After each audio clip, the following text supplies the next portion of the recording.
Chris again for the third time.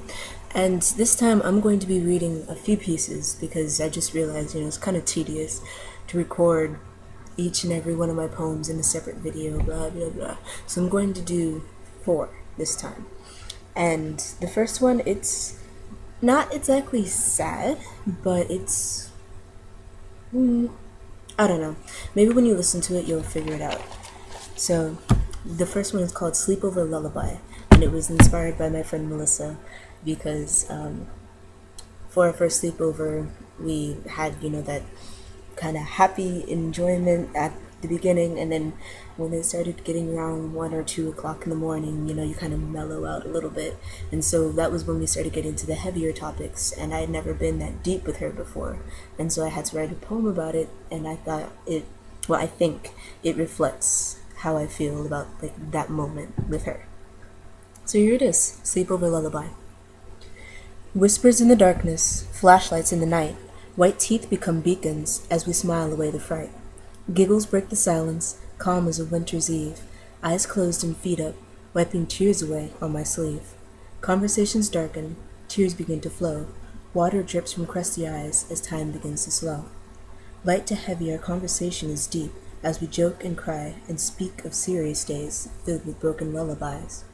We've never been this open, all our pain displayed for the world to see, this filled up feeling that begins to feel me. But it's warm here as we lay face up on her blanket, noses towards the sky, as we smile once again, warm our faces, and we sing a sweet lullaby.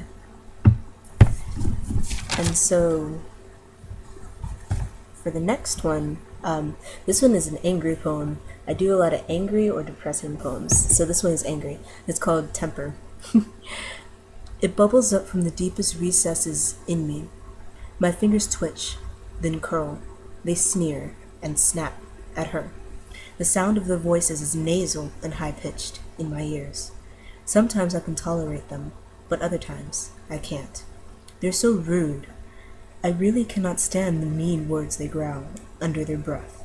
The patient's prayer does nothing to cool me off, and the heated words I wish to say gather behind my sealed lips and almost slip out.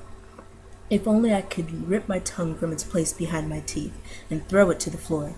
Then it could spew the vicious words I need to speak for my mind to be at peace. But I can't, though I truly wish I could. And the third one is called Gossip Girls. They talk and whisper about us. Everyone who is different from them. They think I can't hear the hissing words they speak from behind cracked lips and behind thin hands, but I can. Your quiet voices reach my ears. The secret smiles make my skin itch. I'm not their only topic of conversation. Lips smack against teeth as they exchange words. Obvious snickers echo around me.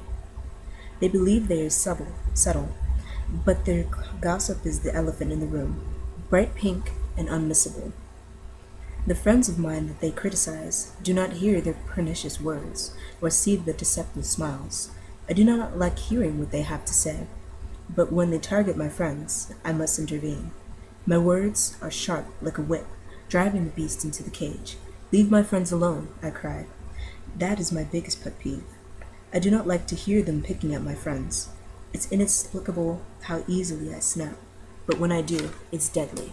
Sarcastic laughs grate on my nerves and make my teeth grind. They test my patience, the little that I have today. I don't know why they anger me so much, but they do, those stupid gossip girls.